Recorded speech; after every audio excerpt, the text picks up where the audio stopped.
Okay, so we're going to start now the last portion of the course. So we're going to talk about inner products. Now there's some important things to keep in mind here. So you've seen an example of an inner product before. That would have been the dot product, and you would have seen that in 223, right? So you should be familiar with the dot product. I think probably many of you would have even seen this in high school, especially if you did any physics. The dot product comes up a lot there.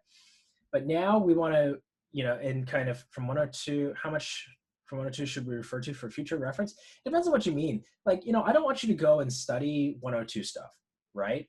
But there are some things you should know. I would say the injective, surjective stuff is, let me say it this way. You didn't need, and that's fair, you didn't need to remember that proof to do it in the term test. You know what I mean?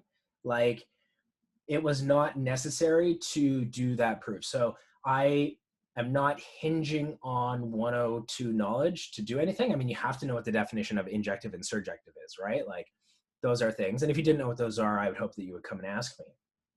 But yeah, that proof did not require any Math 102 knowledge.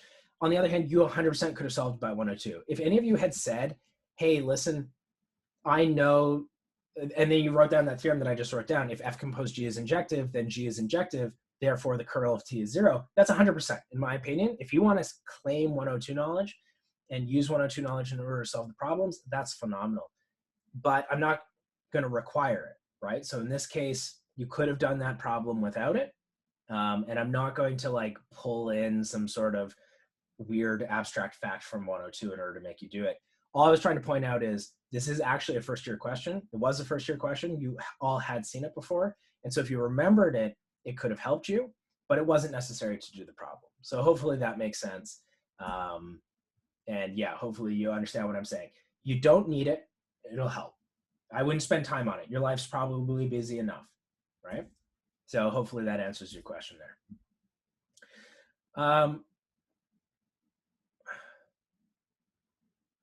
As far as I was concerned, we only had a one-sided inverse, so I thought we couldn't prove surjectivity. Well, you did have a one-sided inverse, but the thing you wanted to show was surjective had a right inverse, and being right invertible is precisely the condition of being surjective, right? So yeah, that was actually what it was, yeah.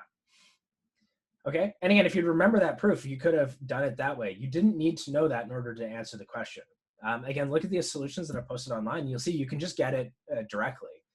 So you don't need to remember how right injective or right invertibility implies surjectivity. You don't need to remember that from 102. You can just do it directly. Okay. Okay, so actually, let me say this. So you guys have seen an example of an inner product before, and the dot product is the standard example of that. Now, I'm probably not going to call it dot product. I'll probably call it the Euclidean inner product. That's what mathematicians tend to call it. So Euclidean inner product means dot product. Maybe let's write that down as a little bit of a note, right? So Euclidean inner product equals the dot product, okay? Those are the same thing. One's just kind of more of a math vernacular and one's a physics vernacular. And when we think about the properties of the dot product that we want to generalize to more abstract vector spaces, these are the three things that come up. So symmetry, certainly it shouldn't matter. It's supposed to be like multiplication. So it shouldn't matter the order that I put the vectors in. Linearity, right? But linearity only in one component. So what I'm saying here, if you look at number 2, Z is fixed throughout, right? I'm only putting the linear portion in the left-hand side, AX plus BY, and then I can do my normal thing. It's additive and respects scalar multiplication, so I can distribute, split it up like that. Now, kind of an immediately important note is that with symmetry, you get linearity in the second component as well, right? So if you combine 1 and 2, you also get x ay plus bz is equal to ax y plus bxz, right? So it is actually linear in both components, but both components separately, right? Like you can't be linear in both components at the same time because you'll get these weird cross terms, but as long as you fix either the first or second element, you actually get something that's linear, okay? So keep that in mind. And then the final thing, number 3, is positive definiteness. So it says if you evaluate the inner product on like a single element goes into both arguments, that you get something which is always non-negative. And the only way that you get out 0 is if you plugged in the 0 vector. Okay, so really on the left-hand side here, x greater than 0, that greater than or equal to 0, that's actually strictly positive as long as x is not the 0 vector. Okay, and that's going to be important, especially for our reading in the second half of this week when we talk about norms and therefore metrics, and non-degeneracy of the inner product will translate into non-degeneracy of norms and metrics as well. All right, so that's a cool thing. Now, this is maybe as a second note. So an inner product is additional structure on a vector space.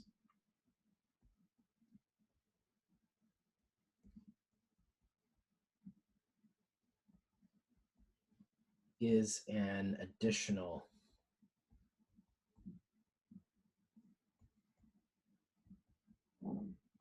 okay. And so what I mean by this is when we first talked about vector spaces, we said, well, listen, what's the key structure of the vector space? The fact that I can add vectors and the fact that I can multiply them by scalars, right? And that was critical when we talked about subspaces, when we talked about isomorphisms, right? Subspaces are subsets that have, that inherit the structure of the big space. Isomorphisms are spaces that effectively have identical vector space structure, right? Under some linear transformation. So the structure of a space is important, and up until now, it's just been addition and scalar multiplication. What we're now adding is an additional structure. We're going to talk about inner product spaces, and they are vector spaces with an inner product. And the isomorphisms that we had before, the isomorphisms of vector spaces might not be isomorphisms of inner product spaces, okay? And we're going to talk about that a little bit. I don't think even next week, possibly the week after when we talk about isometries, okay? But I'll try and point out to what I mean by that now, just as kind of a snapshot of what's going to be coming up. So we can let me give you an example of an inner product. And it's going to be similar to one that I did in the notes, but maybe a little bit different. Okay, so let's take the collection C01. Okay, so this is the collection of continuous maps from 0, 1 to R. Okay, and I'm going to place the following inner product on this space. So if you give me 2 of these functions, f and g, what I'm going to do is I'm going to integrate them between 0 and 1. Okay, and this turns out to be an inner product. And I'll do most of the proof for you. One of the proofs actually does require calculus, and so I'm not going to do that part of the proof, but we can go through most of this. And this is probably a little bit surprising. You're like, oh man, this is a linear algebra course. Somehow the integral came in. Yeah, everything kind of merges together at the end of the day. So again, remember, first thing we have to prove is symmetry. This is pretty trivial though, right? So fg is the integral from 0 to 1, f of x, g of x, dx. And yeah, you can definitely just switch the order of g and f here. All right, that doesn't do anything. And that gives me gf. Right, so that's symmetry. It says that you can just reverse the order of the inputs and you get out the same number. Great. Linearity is number 2. Okay, and you know the integral is linear. So let's take AF plus BGZ, integral from 0 to 1, AF of x plus BG of x times, oh, not Z, let's call that H. H is a better name for a function, right? dx. And so it's going to give me A integral 0 to 1 f of x, h of x, plus B integral 0, 1 f of x. G of x, sorry, g of x, hx. And that's what we want it to be, right? So that's A, F, H plus B, G, H. Great. Okay, now the last one is the part that actually does, oops, sorry. The last one is the one that actually does require some calculus. I can do part of it, but, you know, it's not a calc class, so I don't want to prove it all. But 3, so this is the non-degeneracy. And again, I can do the first part.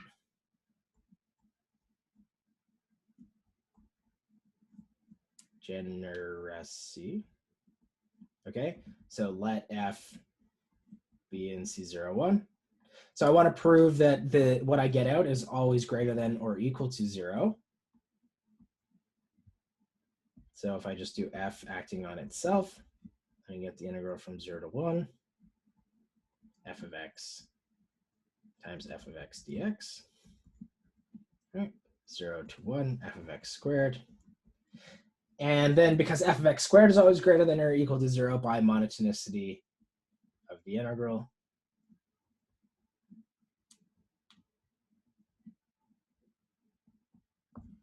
right? So the integral of f with itself is always greater than or equal to 0. Now this last part, the fact that f equals 0 if and only if f equals 0. Okay, I'm going to leave that to you if you want. Like maybe you want to go back and practice some calculus. Absolutely free to do that. One direction is obviously easy. If f is the 0 function, the inner product is 0. The other direction is actually a fairly advanced calc exercise. So it's the sort of thing, if you took 136, you're not going to be able to do it. 135, 136. The only way you're going to be able to prove this is if you've taken at least 137 or 157. But basically what you need to prove, and it's okay, like I'll tell you what to do. So you need to prove a lemma first, right? Again, if you just kind of want to do it as an exercise, it's up to you. Why did f, it didn't equal 0, it's greater than or equal to 0. So certainly let's think about, we know that if you take a number and you square it, it's always greater than or equal to 0, right? And that's going to be true no matter what value of x I plug in. So I'm always going to get that f of x squared is greater than or equal to 0. And then if you remember from calc, you know that if f is less than g, then the integral of f is less than the integral of g. That's what I meant by that monotonicity of the integral. So if the integrand itself is always non-negative, then when you integrate it, there's no way you can get a negative number out, right? Does that make sense? So that's what we're using here. We're using the fact that f of x is greater than or equal to 0 to say, look, if I integrate both of those things, the integral has to be greater than or equal to 0 as well. Okay? Like I said, this is actually a really fun thing. I definitely give this final proof as something in 137 when I teach it. So the first thing you need, if f is continuous at c and f of c is greater than 0, there is an interval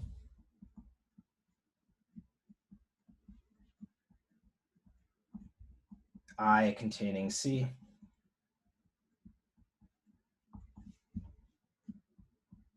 such that, and this is the only thing that really requires a 137 knowledge, I containing c such that f of x is greater than 0 for all x in I. Okay, and that shouldn't be a crazy theorem to you. I think that many of you can instinctively believe it's true, but you need the epsilon delta definition of continuity in order to be able to prove this. So that's kind of the only reason why you need an advanced understanding, or if any of you have taken 337 or will take 337, this might be a thing to keep in mind. But it's just this fact that if your function is continuous and it's positive somewhere, well, it has to have stayed positive near that point, right? It can't have somehow, like a continuous function can't go from being 7 all the way down to 0, right? It has to make its way down from 7 to 0. And so must have been positive in an entire interval around that point as well. And if you're not continuous, of course, that isn't true, because you can take a function and then just kind of like, cut a hole into it and put your put the value of the function up at 7, but the function is constantly 0 otherwise, for example. Right? Does that make sense? So continuous functions can't just go from being positive to 0 immediately. There has to be an interval in which they slowly kind of decrease back down to 0. It's an intuitive theorem, but once you have that, then you can prove the other direction. So if you want to, you can actually just take this lemma as being assumed and try and do the non-degeneracy proof. And again, you're actually going to have to set up a Riemann sum, but you now have this whole interval on which you know that the integral is positive. Take a Riemann sum and use as a partition something that contains that interval. And then the value of your Riemann sum on that interval will be positive, and that's enough to guarantee that the integral is positive, okay? So you can do that if you want. Alternatively, some of you are like, oh man, I'd never want to do calculus ever again because you hated calculus. And that's why you're here in linear algebra, because you like linear algebra way more and you never want to touch it, and that's okay. Don't worry about it, okay? We will take this as a thing. And I think you guys have noticed as well, just to kind of rest your minds, even though sometimes in class I will talk about calculus examples, hopefully you've noticed on tests, I will never ask you calc examples, right? Because calc's not a prereq for the course. I know almost all of you have it, but I'm not going to make you try and remember any calc stuff in order to do your test questions, okay? So I don't want you to worry about the fact that I do some calc in lecture. It'll never come up on a test, okay? I promise you that. Okay. So this, right, if we kind of think about it, we might have lost the forest for the trees, but there's that definition of the inner product right at the top there. So the way that we're going to compute the inner product of two functions is to just multiply them together and then integrate on 0 to 1. Now this ends up being a crazy important inner product. If you generalize this to the interval 0 to 2 pi, or from negative pi to pi, you get something known as, or you can work on something known as Fourier series. And Fourier series is easily, hands down, one of the coolest things you can study in mathematics. Does anyone know about Fourier series? Has anyone heard of it before? Okay, Aaron, you have? Where would you have heard about it, just out of curiosity? I don't know if they do it in stats at all. If you've taken 236, they might do it in stats. Okay, yeah, sure.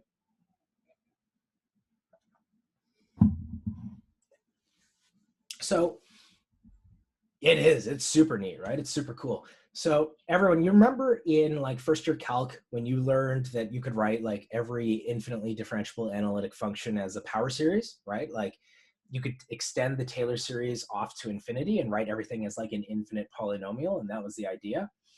So what Fourier series are is this idea that you can take functions and you can write them as infinitely long combinations of sines and cosines.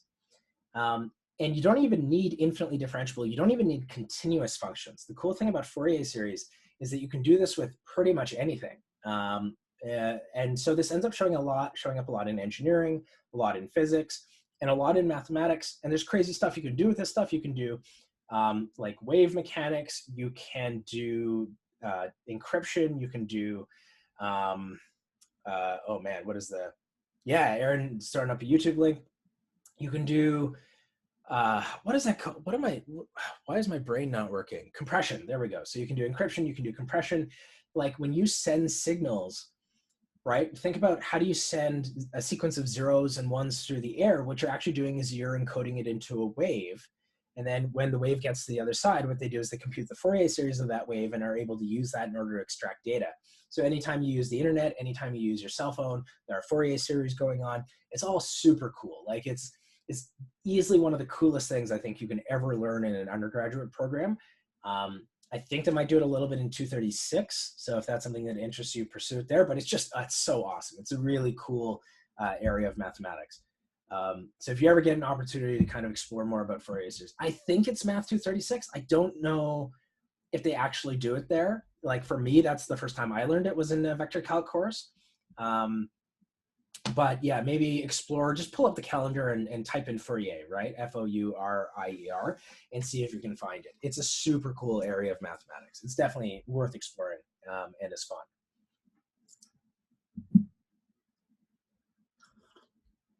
And crazy useful and crazy applied as well. Okay, but yeah, we do it as pure mathematicians as well. We study Fourier series.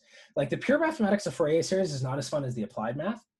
And generally, of course, my opinion on that is usually backwards, but this is definitely an area where the applications of Fourier series are much cooler than the theoretical study. So that's kind of something to keep in mind. Okay, and kind of, moving forward, we can talk about what it means for two inner products or two vectors to be orthogonal, right?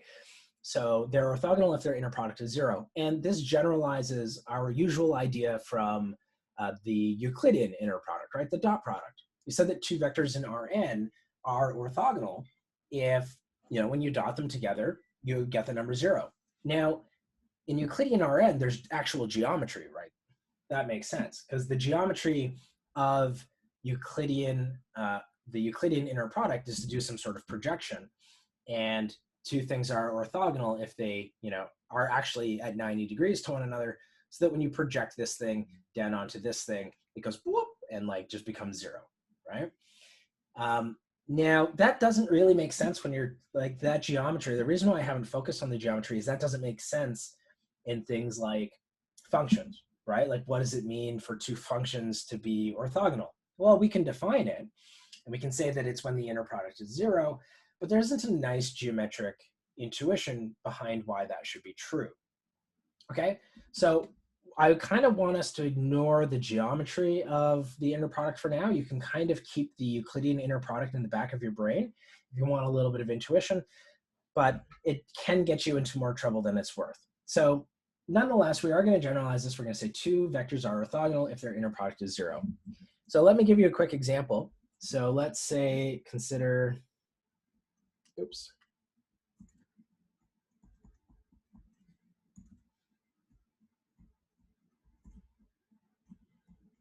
Okay, so I'm going to give you these two functions. They're actually going to be polynomials, but of course we can think of them as being continuous maps on the interval 0 to 1.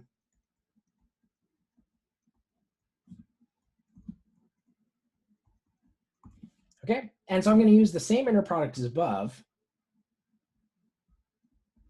All right, so the inner product of f and g, so that's going to be the integral from 0 to 1.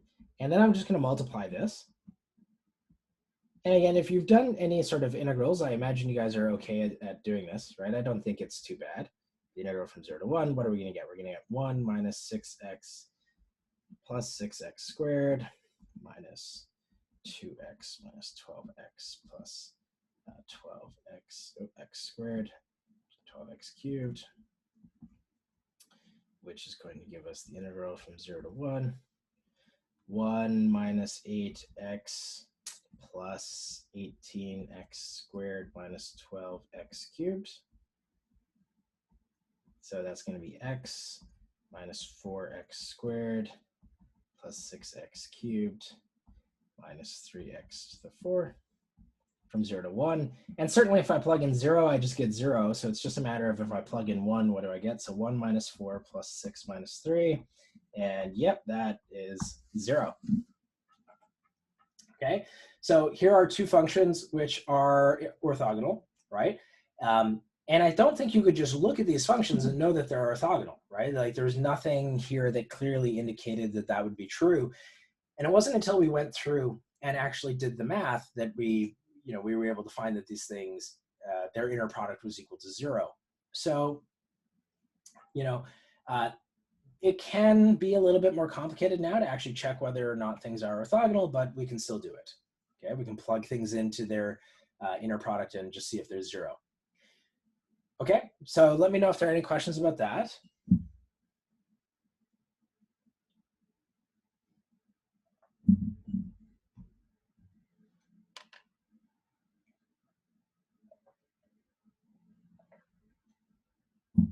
Okay, and again, if you're typing, don't hesitate to keep typing, and I'm just going to start talking about the next thing that I want to. But hopefully, if you're remembering what we talked about in 223, you might be anticipating where we're going to be going with this. Possibly, you're regretting where this is going to go. In 223, when you started to talk about orthogonality, what you often did next was, for example, Gram-Schmidt orthogonalization and projection. So those are two things that we are going to focus on here in the next couple of weeks. So projection is going to be one of them, and we're going to use orthogonal projection.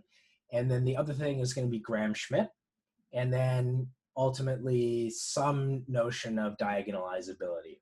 But it's diagonalizability in disguise. Okay, so these are both things that are going to come up there. There was something else I wanted to say here, but now I'm trying to remember what it was. What was it? Two things being orthogonal, FG. Oh, yeah, okay, this is what it is. So let's say instead that, so the thing I want to point out here is what I was saying about the additional structure and how isomorphisms that we had before don't have to be isomorphisms now. So let's say we know that the degree 2 polynomials are a subspace of the continuous maps from 0 to 1, right? So we know, so that kind of ends that. Let's just indicate that with the tombstone. We know we can think of the degree 2 polynomials as being a subset of C01. Okay, and I don't want you to worry too much about this. The reason I'm saying this for is we can think of this inner product above as having happened in the degree 2 polynomials, right? So we can think of fg 01 f of x g of x dx as an inner product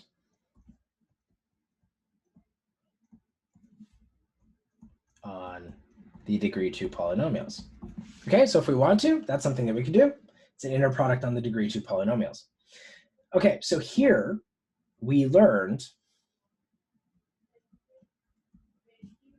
so we've seen that 1 minus 2x and 1 minus 6x plus 6x squared are orthogonal, right? Now, under the isomorphism, under our usual isomorphism, and of course there's more than one, so under our usual isomorphism, we would say, we would map 1 minus 2x, right? We would map that to 1, negative 2, 0, right? And 1 minus 6x plus 6x squared, we would map to 1, negative 6 plus 6, right? Under this idea, our usual isomorphism here is this idea that, we're just going to pluck off the coefficients of the constant term, the x, and the x squared, and then use that to make a 3x1 column vector, right? Now, let me say under our usual isomorphism, P to R with R3, okay? So these two polynomials are orthogonal in the degree 2 polynomials. However, notice that they are not orthogonal in the Euclidean inner product on R3.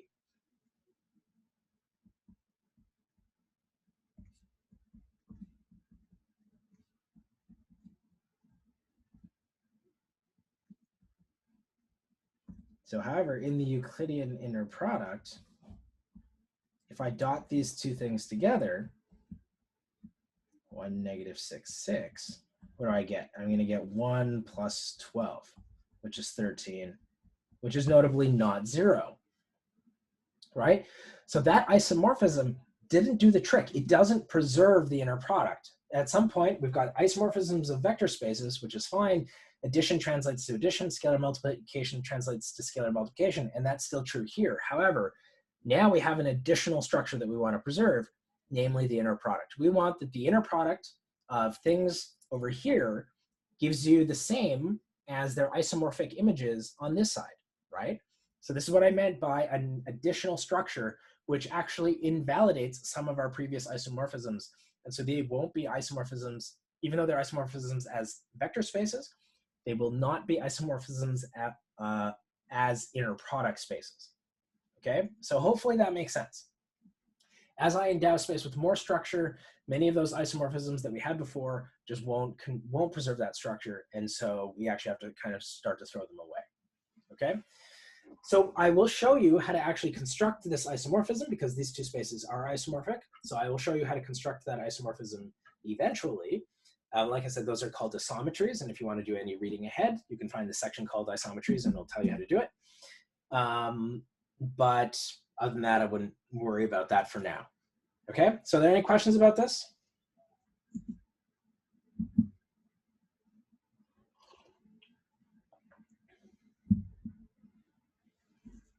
There's also, I think the notes talked about Cauchy-Schwarz, which I don't think we're going to use a lot. I don't like Cauchy-Schwarz, and I mean, it's obviously a very powerful theorem. Did I prove it for you in the notes? I'm trying to remember.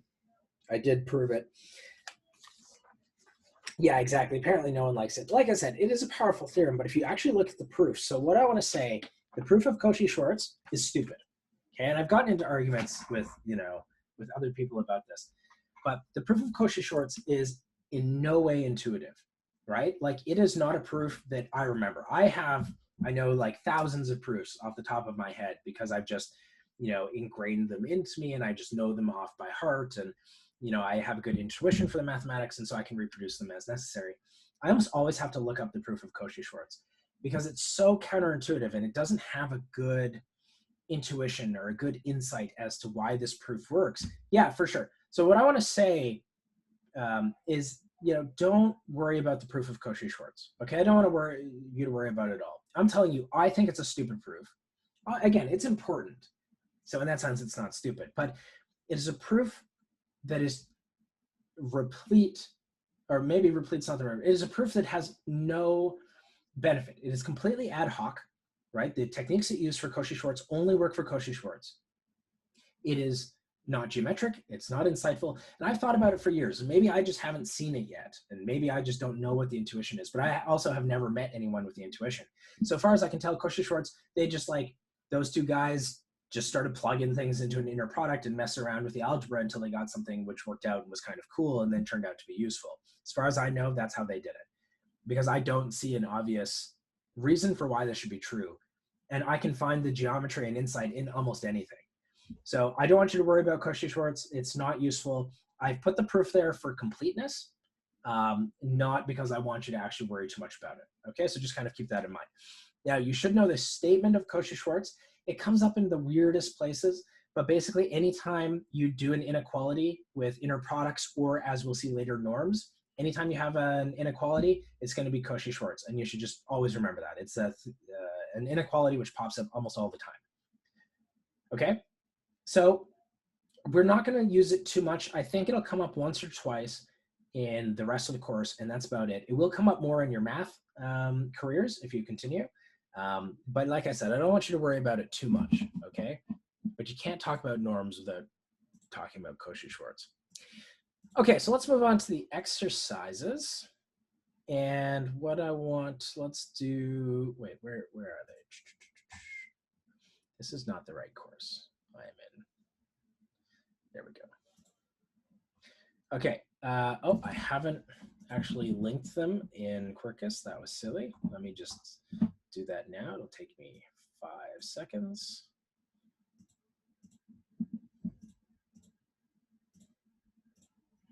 Week 9-1. There we go. All right, so it should be there now. If you refresh Quarkus, you should be able to see week 9-1. And let's see which one of these is good. Yeah, let's just work on number 1 here. 3 is a really great abstract question. It's very proofy, but maybe save it until you've played around with inner products a little bit more, but is a very proofy question. 2 is also very proofy, but is very importantly proofy. So it kind of shows you how the coordinate transforms play with inner products, and kind of gives you this cool fact about inner products in general. But let's just do 1 here. So what I've done is here is a different inner product on the degree 2 polynomials. So it doesn't involve any integration whatsoever. This is the sort of thing you could be asked on a test, because I said I wouldn't put calc on a test, but that doesn't mean, there aren't inner products that don't use calculus. So here is an inner product, and let's check that it actually is an inner product, right? That I haven't lied to you. So let's spend 6 minutes and see how much of that we can do.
Okay, so hopefully you've made some progress on this.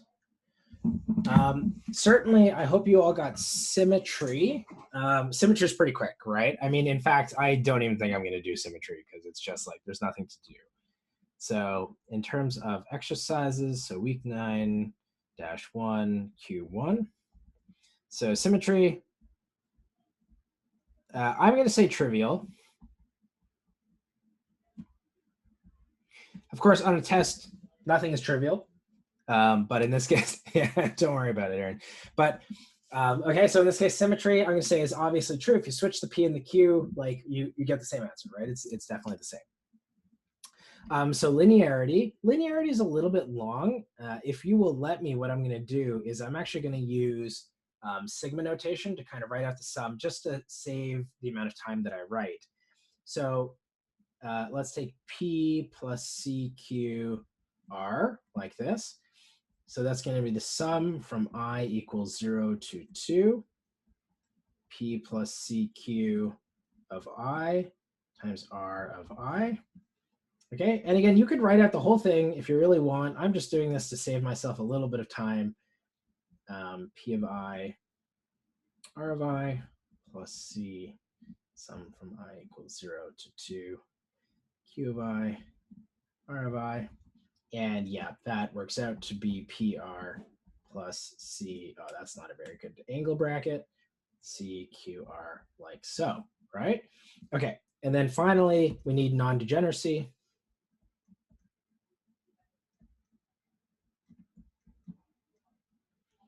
Okay, so if we act, so first thing we need to check that it's always non-negative. So if I take this polynomial and act it on itself, so I get P of 0 squared plus P of 1 squared plus P of 2 squared, right?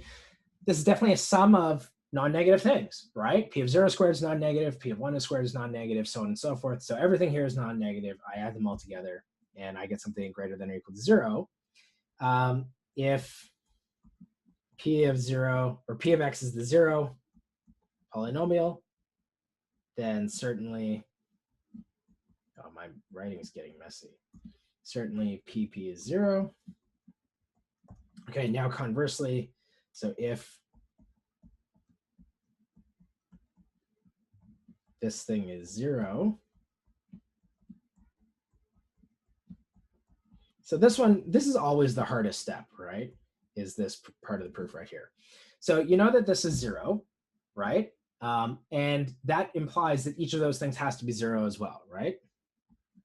It's a sum of non-negative things. And the sum of non-negative things, the only way it's equal to 0 is if each of the corresponding numbers is equal to 0. Now, immediately, again, frankly, I'm comfortable if you say that this implies that the polynomial is the 0 polynomial, but we could be a little bit more rigorous. So if we say if P of x, let's give it a name. Let's call it A plus BX plus CX squared.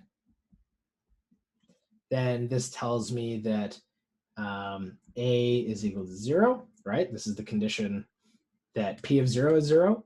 And then A plus B plus C equals 0. And A plus 2B plus 4C equals 0. And you could do something like plug that into octave and show that therefore all of the coefficients are 0. So yeah, it's a 0 polynomial.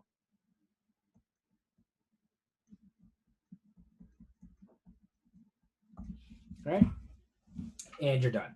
So proving inner products, I think, generally isn't too hard, right? Symmetry is pretty quick. Linearity can be tedious, but is straightforward. It's just you got to write it all out. And then non-degeneracy, usually the only bad thing is proving that the inner product is 0 precisely when the thing you plug in is 0. So that one requires a little bit of work, and is generally the place where non-trivial things happen. Okay, so hopefully that makes sense for inner products. Your readings for Thursday are the rest of 4.1. So from inner products, we can get norms and metrics. Now, norms are going to be super important. I've included metrics just because they do show up a lot in real life, but we won't talk about them a lot. But I do just want you to know how that they relate to norms. So norms are kind of the critical thing for your next reading, okay? So that about covers us for today, everyone. Can I scroll back up to linearity? Sure. Let me zoom out a bit too. That way I can get a little bit more of it.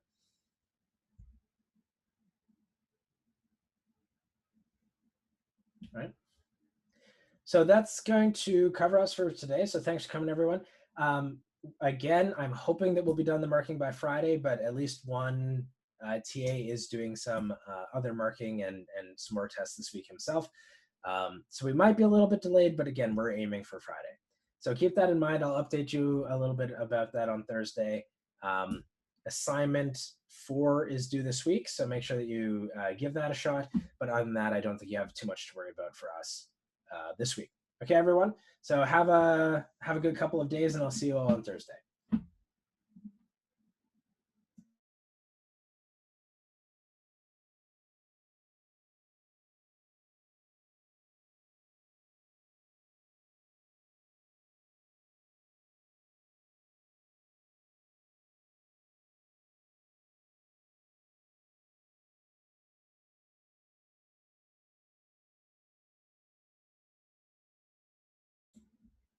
So that's P of 2. Right. So it's this condition right here. Right. So I just plugged 2 into that polynomial. Yeah.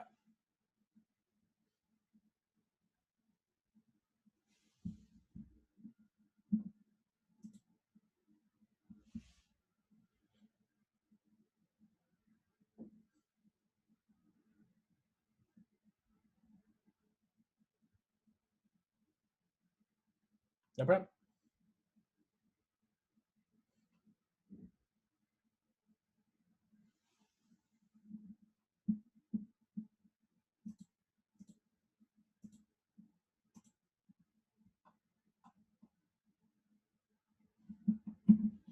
All right, everyone. I'm going to kill the meeting,